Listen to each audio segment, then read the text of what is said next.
Un cordial saludo a toda nuestra amable audiencia. Es un gusto tenerlos nuevamente en una nueva edición de nuestro programa Sobre la Mesa.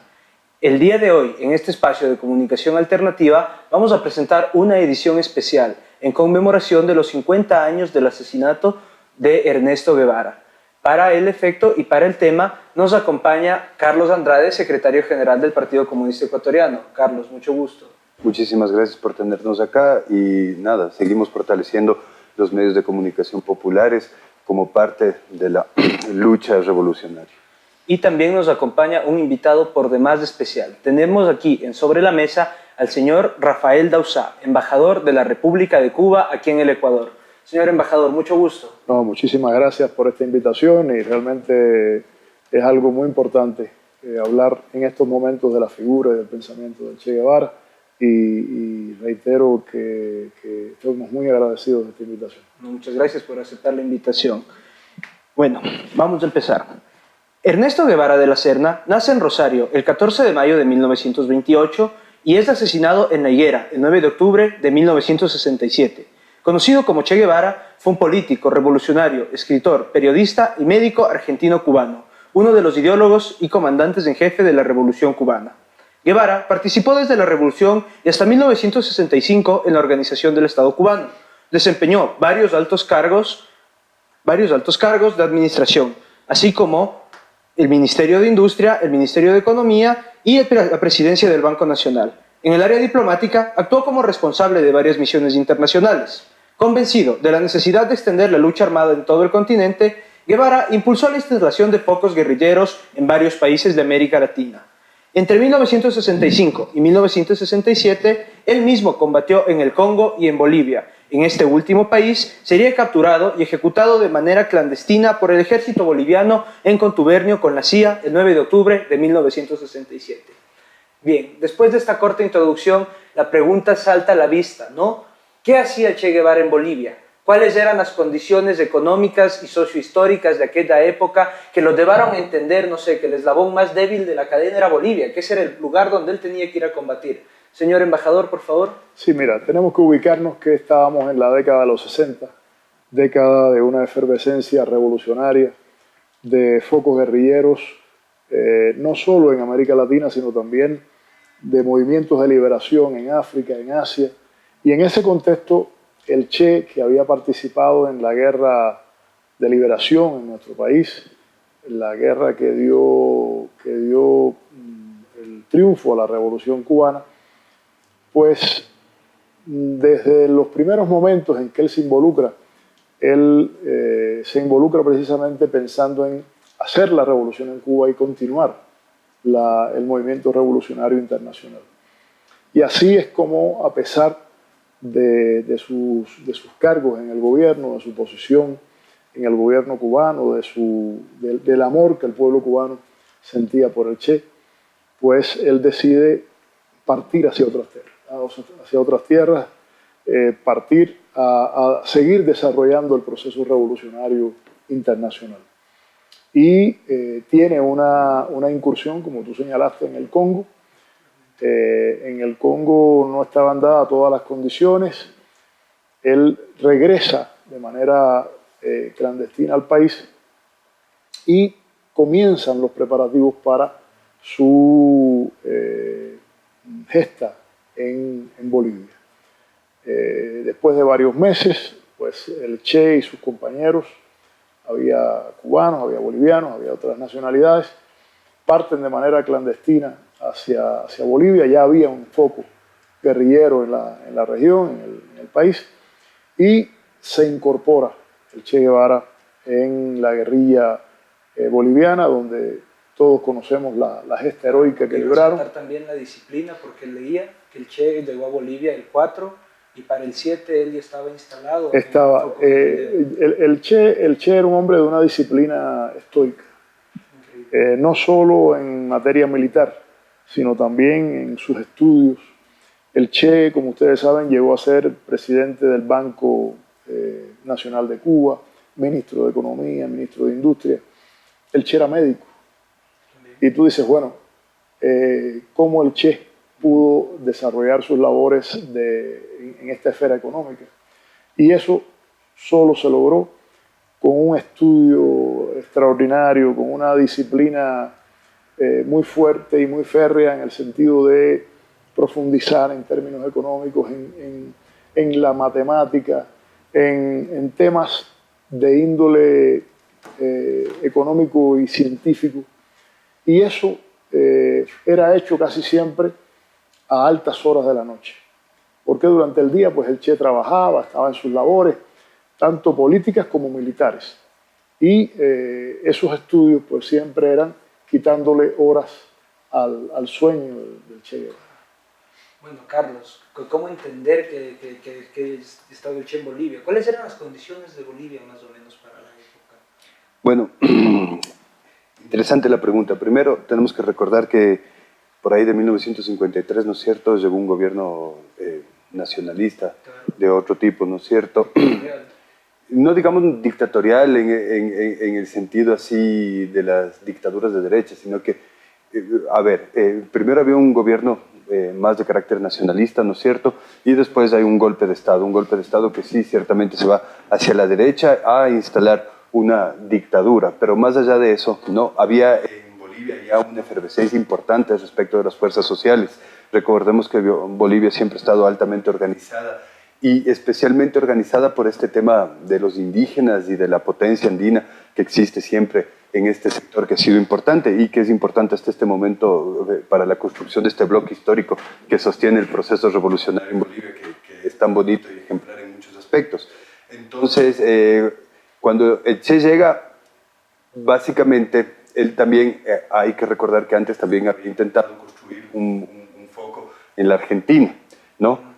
Foco que no prosperó. El tema del foco es bastante complejo, especialmente para nosotros entender en este momento, ¿no es cierto? Porque son otras condiciones históricas. Claro. Pero en ese momento lo que ellos trataban de hacer es establecer un espacio de lucha armada, de lucha guerrillera que pueda ir regándose en toda la región. Entonces, cuando vos ves, por ejemplo, cómo el Che veía el Congo cuando salió de Cuba, él veía justamente como este espacio en donde podía irrigarse la lucha armada del resto de África. Y era justamente, si vos ves el Congo, está en el corazón, claro, de África, está justo en el centro, ¿no? ¿Y dónde está Bolivia? Bolivia básicamente está en el centro de América, está en el centro, o sea, vos estás entre Perú, Chile, Argentina, Paraguay, por ahícito nomás está Uruguay, Brasil, ¿no?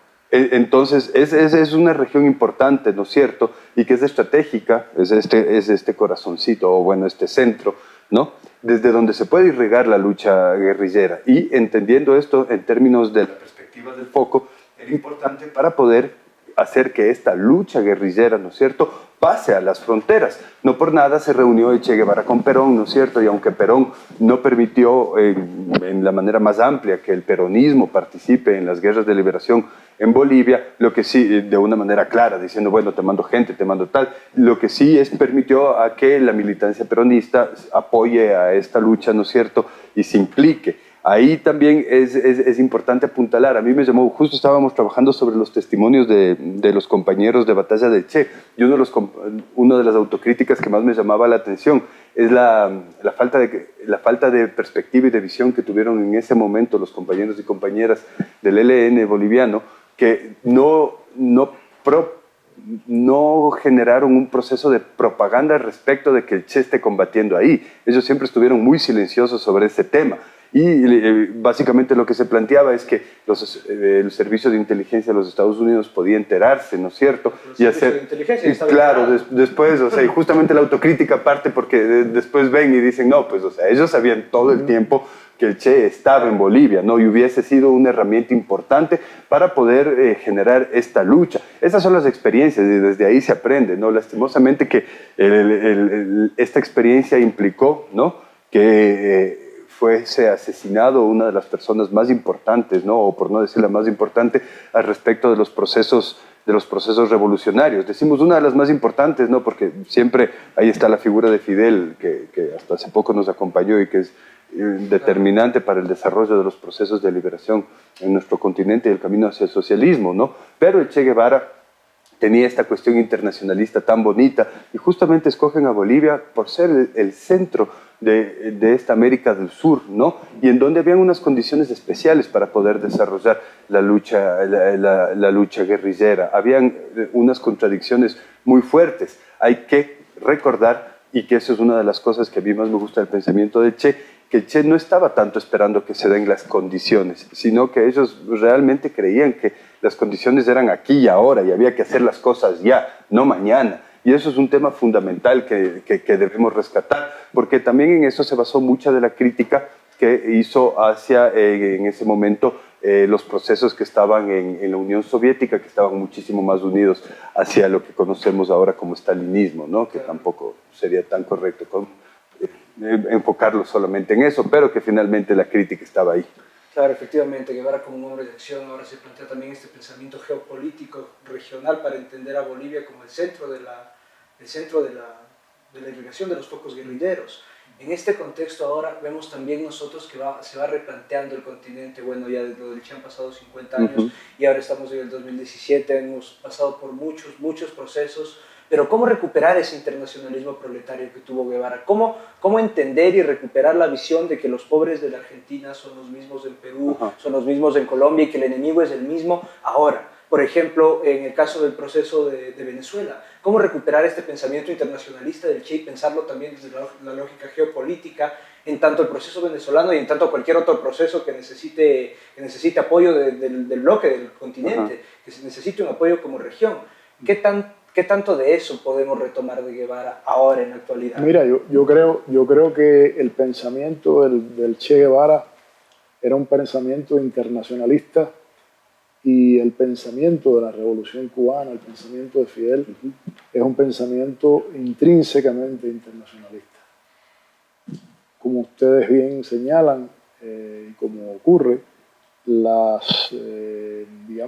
realidad objetiva ha cambiado desde los años 60 hasta acá.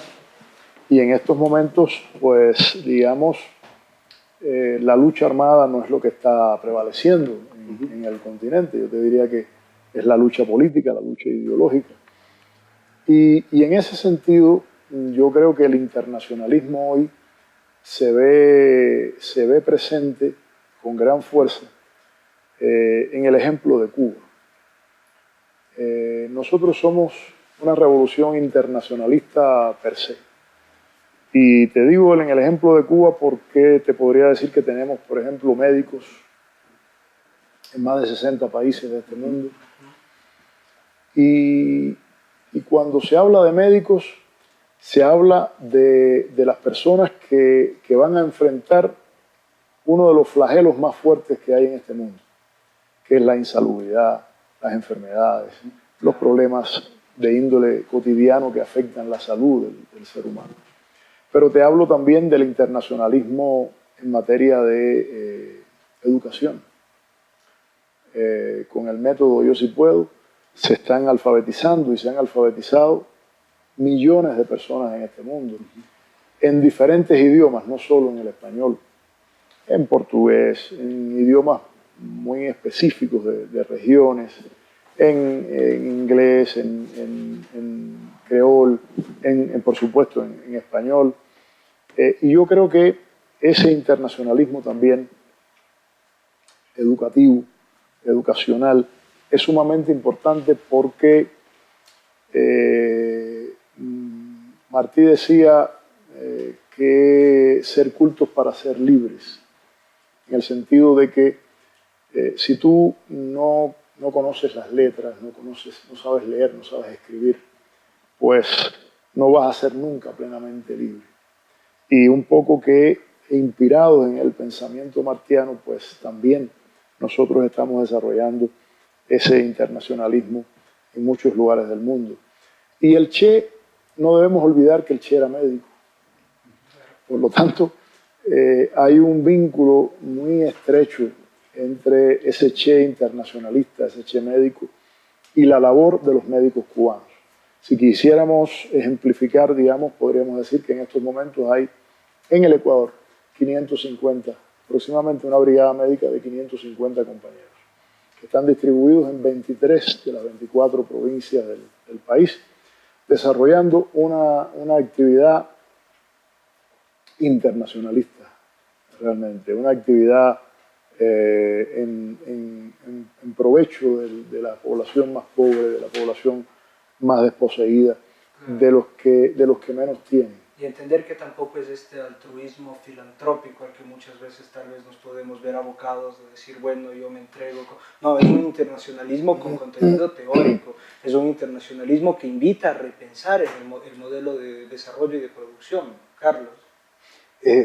Sí, bueno, un poco refiriéndonos a la pregunta que acabas de hacer.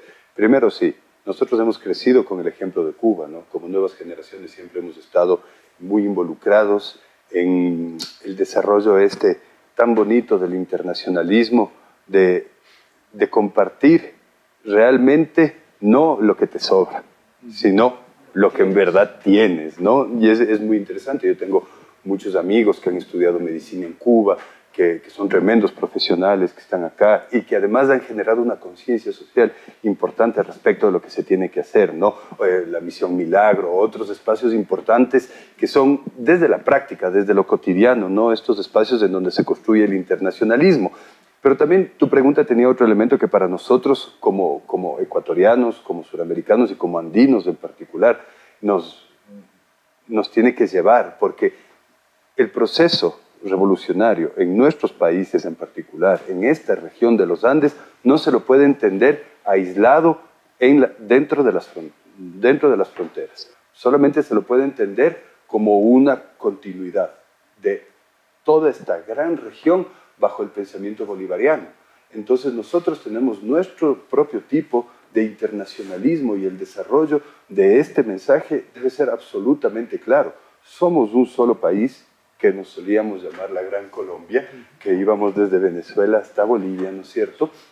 Y en un momento dado, por las presiones de las oligarquías, se nos impusieron unas fronteras y nos dijeron, ahora tú eres un Estado-nación, pero es un Estado-nación que está pegado, y disculpen la expresión, pero está pegado con babas.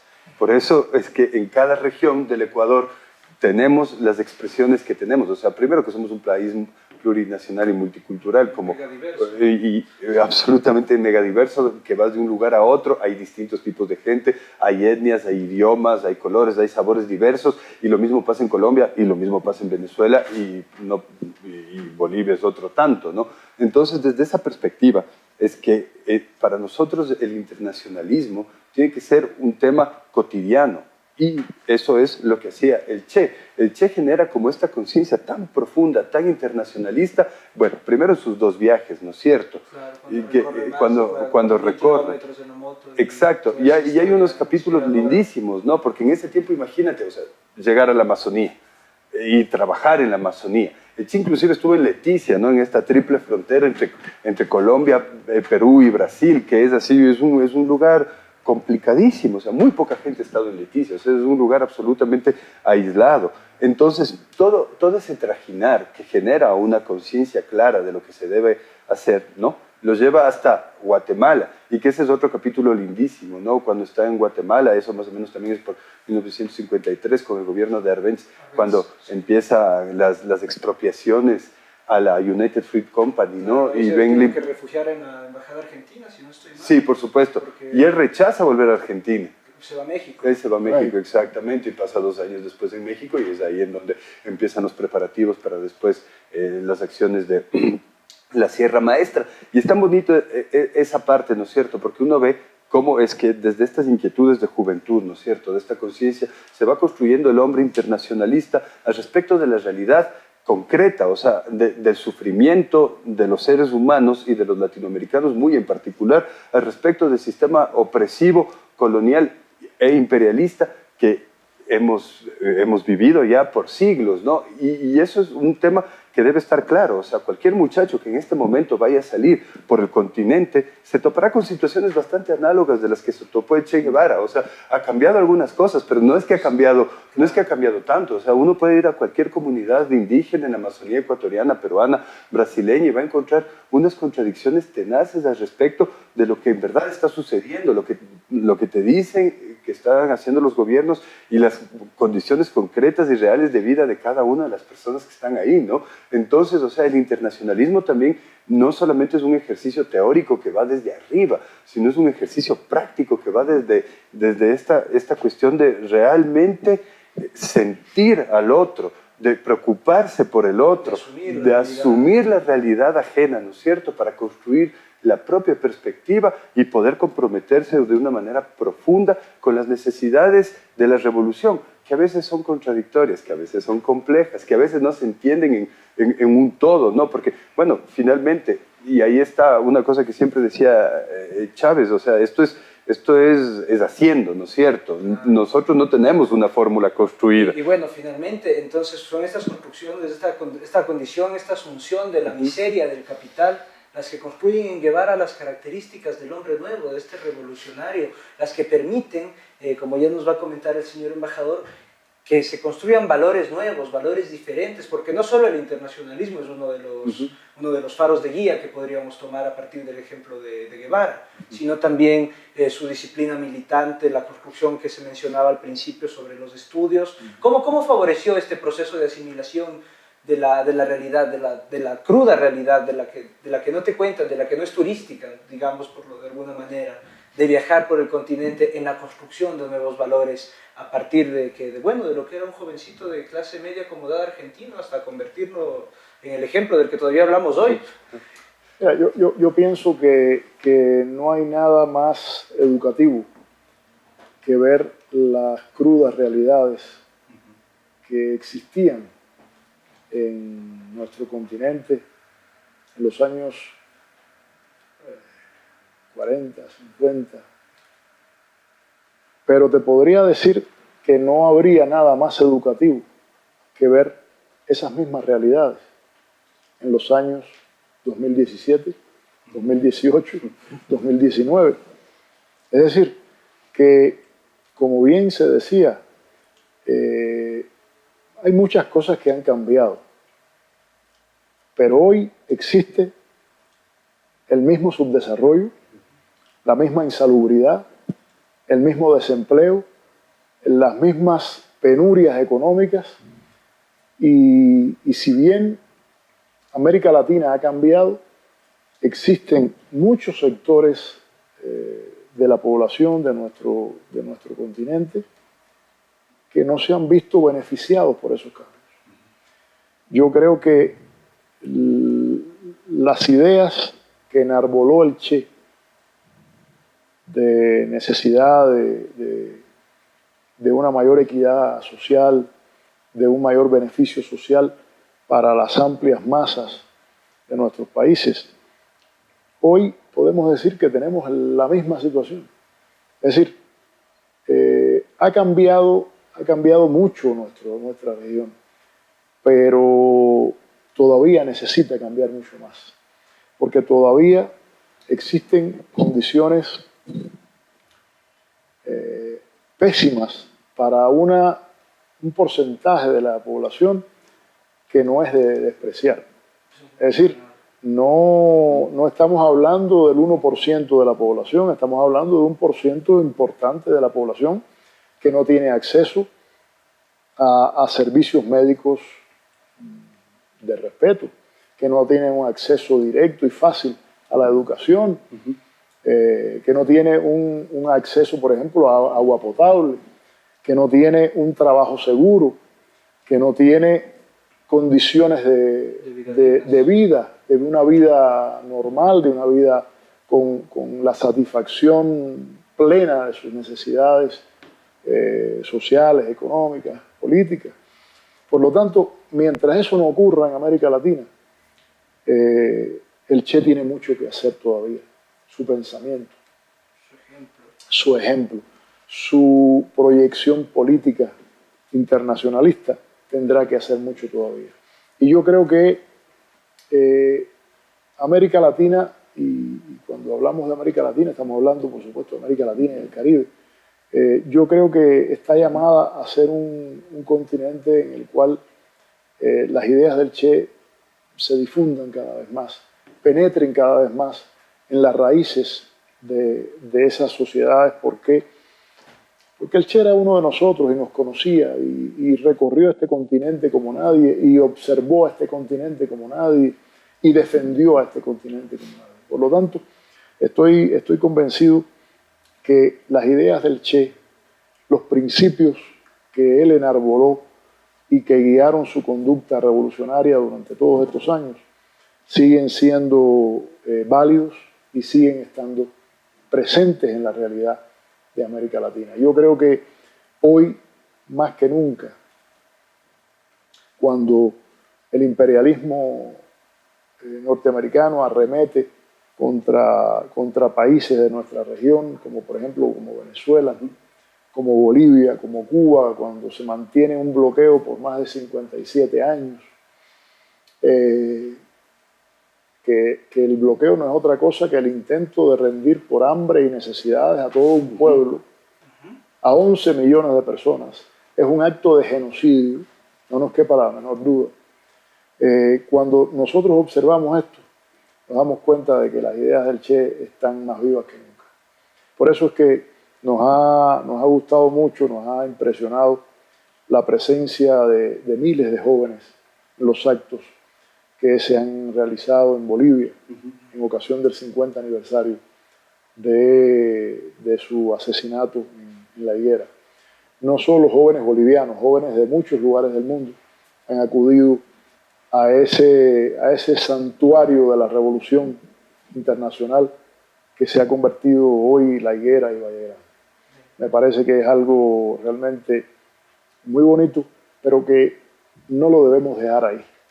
Debemos profundizar como juventud, como ya no solo la juventud internacional, sino todos los revolucionarios de este mundo. Debemos tratar de seguir profundizando y educándonos en esos principios y en esa teoría que el Che y práctica que el Che nos legó, que es algo sumamente importante para la revolución.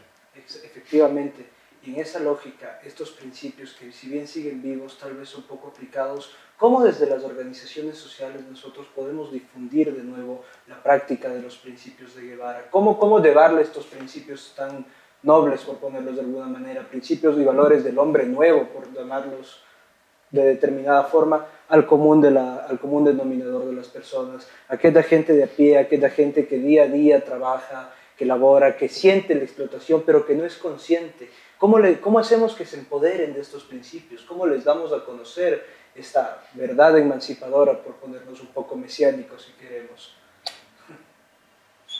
Con el ejemplo del trabajo revolucionario, como hacía él. De ahí vienen un montón de cosas, ¿no? Ya después ya hay que desarrollar los espacios, hay que trabajar con la gente, hay que generar las escuelas de formación, hay que saber hacer la política correctamente y coherentemente para el desarrollo de las fuerzas populares, etcétera, etcétera, ¿no? Pero fundamentalmente, frente a esa pregunta y todo lo complejo que es el ejemplo, ¿no? El Che tenía una cosa que es muy bonita, ¿no? La otra vez veía, como hemos pasado con el Che ya casi un mes trabajando y estudiándole de nuevo, redescubriéndole, para redescubrirnos a nosotros, ¿no? Como por ejemplo, todos los pasajes donde reivindica al joven Marx, que es una locura en ese tiempo. O sea, eso era una cosa que no hacía nadie, porque finalmente eso era casi que un poco un pecado, ¿no? Y el marxismo ortodoxo. Sí, sí, como se lo estaba entendiendo en ese momento, así como dogmático, ¿no? Y ese ejercicio y que hace muy bonito cuando en este estudio al respecto de las mejores maneras de generar procesos económicos, él sostiene, bueno, o sea, voy a poner algunas frases del joven Marx, que yo sé que para algunas personas son complicadas, pero lo que hay que entender es que independientemente del contenido, ¿no? Y el lenguaje que está utilizando, el compromiso, cuando escribe El Capital o cuando escribe Los Grundrisse, es básicamente el mismo compromiso, ¿no? O sea, es el compromiso que Marx tenía con la transformación radical de esa sociedad. Ahora, eso como un comentario en pie de página, pero finalmente para el tema del ejemplo es importantísimo observar la actitud que él tenía al respecto del trabajo voluntario. al respecto de hacer las cosas y estar ahí, o sea, tranquilamente con el pueblo, ¿no? Y por eso decíamos, revisábamos las fotos de Che Guevara y había una muy bonita. Eso fue en la exposición que, bueno, lastimosamente ayer tuvimos algunos temas y no pudimos estar, mandamos una comisión del partido, pero yo tuve la oportunidad de, antes de la exposición, por una película que fuimos a ver las fotos que la embajada había puesto. Y había una foto lindísima en donde le estaban poniendo una condecoración al Che al respecto del trabajo voluntario. No me acuerdo cuántos, eran como 256 horas de trabajo voluntario, ¿no? Que se une a lo otro. Porque, o sea, también el Che estudiaba en las noches, hacía como ese gran esfuerzo. El Che en ese tiempo era un ministro, imagínate ese cargo. El Che en ese tiempo también estaba metido en los temas militares, en esos asuntos fundamentales del proceso del devenir revolucionario. Pero el Che también se daba el tiempo para ir a la zafra, a la construcción, poner los bloques, hacer ese trabajo, ¿no es cierto? Que es justamente enseñar con el ejemplo. Por eso es que aquí cocinamos, limpiamos, lavamos, todos igual a igual. Porque finalmente en esas actitudes chiquititas, ¿no es cierto? En esos esfuerzos chiquititos, que es esa actitud voluntaria, no voluntarista, no voluntariosa, esa actitud voluntaria del trabajo esforzado por el otro, es en donde reside el verdadero ejemplo y este ejercicio de coherencia que es fundamental aplicar y rescatar para la difusión del pensamiento guevarista. Porque además hay muchos espacios que tratan de reducir, ¿no es cierto?, el pensamiento del Che, y eso tiendo yo a decir en todos los espacios y en estas entrevistas, porque también es un poco molestoso como la derecha coge y dice, no, es que Che Guevara era un sanguinario y era un hombre de guerra, y que el capítulo tal capítulo de la historia, ¿no? Como por ejemplo cuando estaba en la base esta o la fortaleza de la montaña, etcétera, etcétera, y cuánta gente murió y ni sé qué, ni sé cómo. Lo que a veces no se entiende, ¿no es cierto?, es que cada periodo de la vida tiene distintas necesidades. Y una guerra es una guerra. Una guerra, ¿no? estaban haciendo la revolución, sí, claro. y la revolución se hace con brazos. Y a quien se ajustició al principio de la revolución, en la fortaleza de la Cabaña, fueron asesinos connotados del régimen batistiano. Pero retomando tu pregunta, yo creo que el compañero ha dado el elemento central. El socialismo es la ciencia del ejemplo. Y si tú no eres capaz, como líder, como revolucionario, como hombre de bien, de ser ejemplar en tu acción cotidiana, en tu acción revolucionaria, primero, nadie te va a seguir. Segundo, no vas a poder influir en nadie porque solo las personas que son ejemplos pueden influir, pueden ser seguidas. Por lo tanto, yo creo que del Che Guevara hay que rescatar esa ejemplaridad. El Che Guevara fue el creador del trabajo voluntario en Cuba. Y yo creo que eso que puede ser tan simple, tiene una dimensión inconmensurable en la teoría y la práctica de la revolución. Porque el trabajo voluntario es algo que te sensibiliza con los problemas, que te engrandece como ser humano, que te engrandece de cara a los que tú estás ayudando. Y es algo realmente muy importante dentro de un proceso revolucionario, tanto en los años 60 como en la actualidad. Por eso es que yo creo que, en efecto, el ejemplo del Che es algo básico para entender su pensamiento. No por gusto, no por gusto. Los pioneros, los niños en Cuba dicen, pioneros por el comunismo, seremos como el Che. Es decir, desde niños ya inspirándose en el ejemplo del Che Guevara, de ser como el Che Guevara.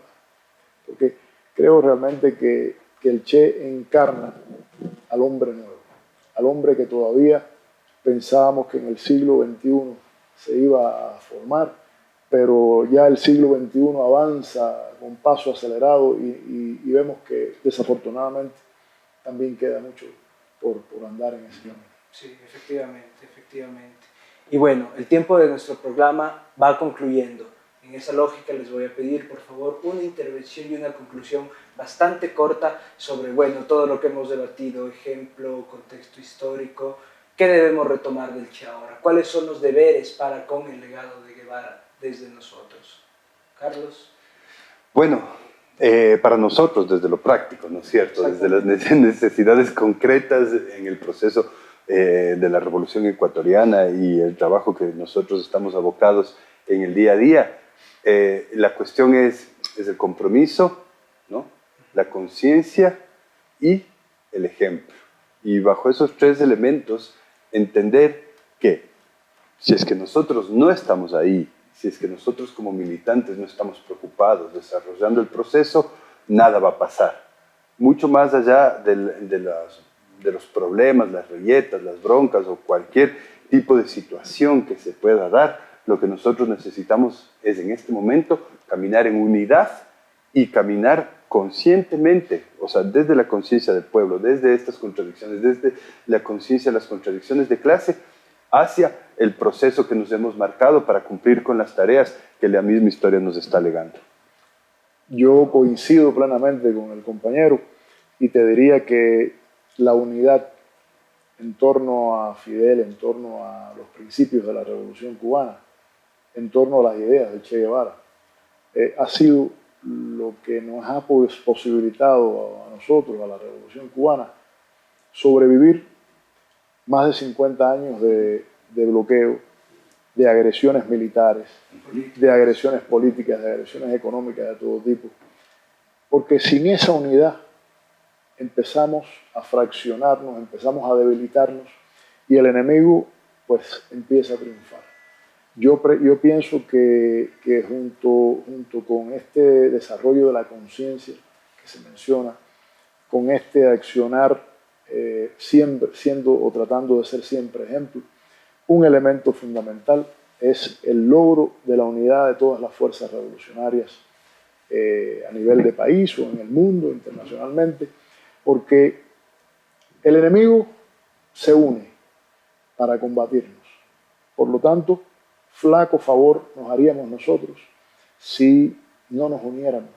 Las fuerzas revolucionarias, que podemos tener divergencias tácticas, pero al final los procesos revolucionarios, los movimientos revolucionarios tienen casi siempre también un interés común, un objetivo común, un destino común.